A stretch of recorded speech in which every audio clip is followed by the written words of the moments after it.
നെന്മാറ പുതുഗ്രാമ മഹാഗണപതി സ്വാമി ക്ഷേത്രത്തിലെ പൈങ്കുനി ഉത്രം രഥോത്സവം ഭക്തിനിർഭരമായ ചടങ്ങുകളോടെ ആഘോഷിച്ചു.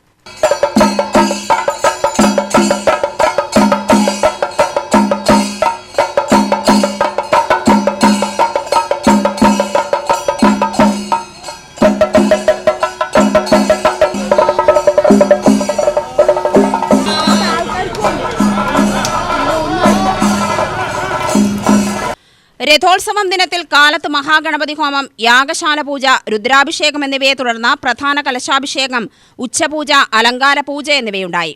മഹാനിവേദ്യം, വേദപാരായണം, രഥപൂജ എന്നീ ചടങ്ങുകളെ തുടർന്ന് മേളത്തിന്റെ അകമ്പടിയോടെ സ്വാമി എഴുന്നള്ളത്ത് നടന്നു. ഇടവം ലഗ്നത്തിൽ രഥാരോഹണവും സമാരാധനയും നടത്തി തേരോട്ടം ആരംഭിച്ചു.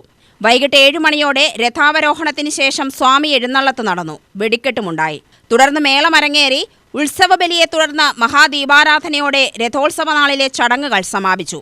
ആറാട്ട് ദിവസം പല്ലക്കെഴുന്നള്ളത്ത്, കുളത്തേര്, മഞ്ഞൾ നീരാട്ട്, ആറാട്ട് തുടങ്ങിയ ചടങ്ങുകളുണ്ടായി.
UTV news, Palakkad.